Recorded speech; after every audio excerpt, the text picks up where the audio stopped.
Hello, it's the S.T.A.L.K.E.R here. The real title of this video should have been Metro Last Light is the best stalking game, but that really looks weird out of context. Anyways, before I go to my point, when I refer to stalker games, I'm referring to games that use the idea of scavenging in dangerous anomalous zone.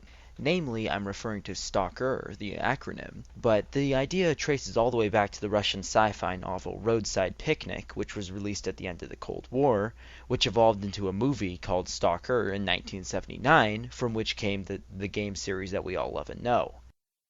Now, depending on who you ask, one of the first two STALKER games is considered one of the crowning achievements of PC gaming.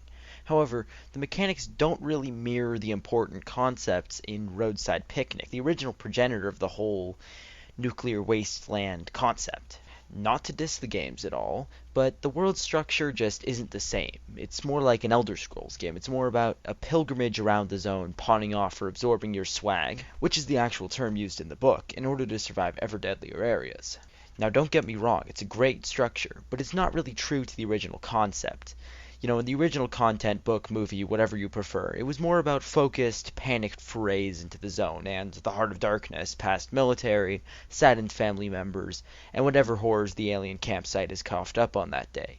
To my knowledge, no games have really created that atmosphere to this date. However, the closest thing we have gotten to date was from an odd direction, the new Faction Pack DLC for Metro Last Light, or more specifically, the Police Ranger level within. There was always a tint of Roadside Picnic in Metro.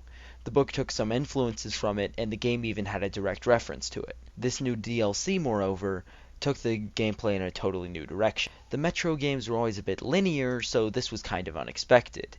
You take the shoes of a Police Ranger in a small stalker operation using the sewers under the Moscow library from the first game.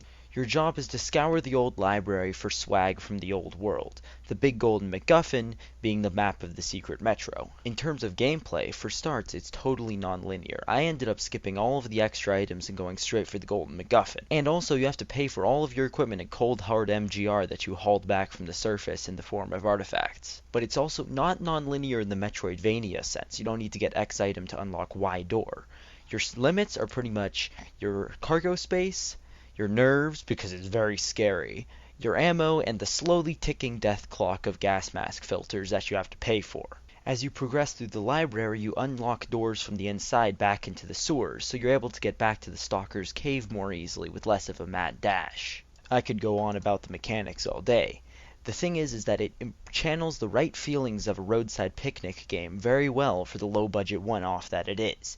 You get that discovery vibe as you find those oddly placed shortcuts, you feel accomplished as you mark your trails with light bulbs and you familiarize yourself with the entire map, you feel fear as you crouch walk about, hoping that you don't get noticed by the giant librarian in the ceiling, and most of all, you get that moment you grab a prized piece of swag and run off as fast as your tiny legs can carry you back to the nearest sewer entrance. Hopefully you don't get killed by the rats inside, though. I love it. It oozes the proper vibes. Here's to hoping that the following DLC will have something similar, and actually, I hope someone takes the lead and makes a full game out of it, because it's fantastic. Well, you've heard enough of me. This is the S.T.A.L.K.E.R, and I'm signing off.